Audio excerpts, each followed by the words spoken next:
আসসালামু আলাইকুম। আমার আগের ভিডিওতে আলোচনা করেছি আপনারা যদি চেক বই হারিয়ে ফেলেন তাহলে নতুন চেক বই পাওয়ার জন্য আপনাকে কি করতে হবে।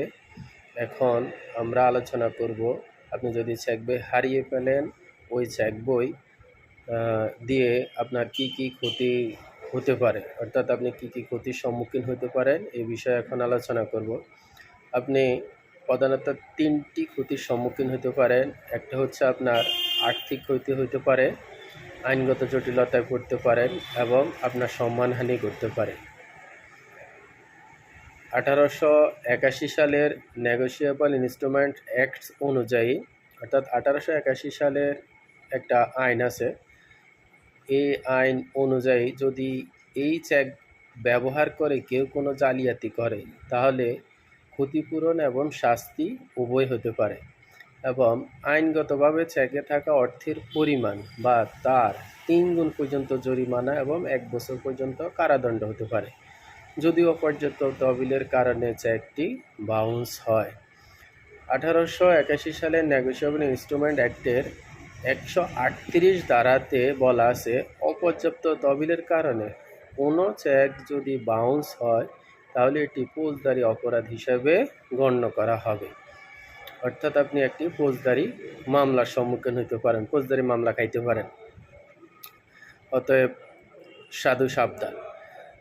তো এখন আমরা বিষয়গুলা এক এক করে আলোচনা করব যে আপনি আর্থিক কী ধরনের ক্ষতির সম্মুখীন হতে পারেন।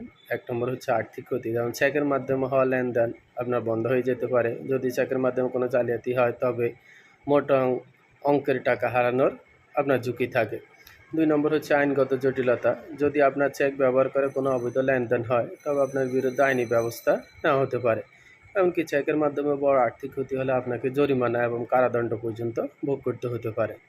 ৩ নম্বর হচ্ছে আপনার বাবারের সম্মানহানি হতে পারে, যেমন আপনার চেক বাউন্স হলে আপনার ক্রেডিট এবং সুনামের উপর নেতিবাচক প্রভাব পড়বে। যেই লোককে চেকটি পাবে সে যদি এটা নিয়ে মামলা করে দেয় তাহলে পুলিশ আপনার বাড়িতে আসবে। এতে আপনার তো বাবারে বাইরে চাচা যাই বলেন, আপনার চেক যদি হারায় আর যদি মামলা হয়, যদি পুলিশ আপনার বাড়িতে যায়, আপনার এলাকাতে যায় বা আপনার নামে খোঁজ খবর নেয় তাহলে আপনার সম্মানহানি হবে। তো অবশ্যই চেক বই হারালে দ্রুত আপনার পদক্ষেপগুলো গ্রহণ করতে হবে, যেটা আমার আগের ভিডিওতে আমি বলে দিচ্ছি। এখন কথা হচ্ছে নেগোশিয়েবল অ্যাক্ট অনুযায়ী যদি আপনি চেক বই হারিয়ে ফেলেন আপনি কি শাস্তির সম্মুখীন হতে পারেন।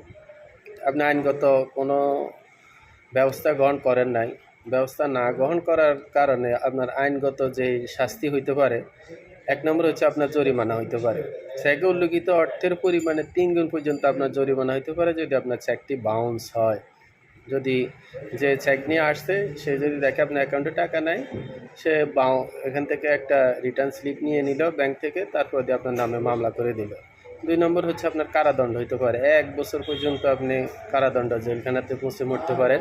৩ নম্বর হচ্ছে ফৌজদারি অপরাধ, যদি কোনো ব্যক্তি জেনে শুনে ইচ্ছাকৃতভাবে জাল চেকের মাধ্যমে ক্ষতি করে তবে তাকে ফৌজদারি অপরাধের আওতায় আনা যেতে পারে, যেটা আমি প্রথমে আলোচনা করছি। তো এখন আপনার যদি চেক বই হারিয়ে ফেলে আপনি দ্রুত ব্যাংকে জানাবেন ওই চেক বইয়ের পাতাটি বা ওই চেক বইটি স্টপ করে দেওয়ার জন্য, ব্লক করে দেওয়ার জন্য। ২ নম্বর হচ্ছে আপনি থানায় জিডি করবেন, জিডি কপি এনে ব্যাংকে জমা দিবেন, তারপর নতুন চেকের জন্য আবেদন করবেন, একটা অঙ্গীকারনামা দিবেন। সাথে অবশ্যই আপনার এনআইডি দিতে হবে, এনআইডি ছাড়া কিন্তু আপনি এই কাজগুলো করতে পারবেন না। তো ধন্যবাদ আমাদের সাথে থাকার জন্য, পরবর্তী ভিডিও দেখার অপেক্ষায় থাকবেন।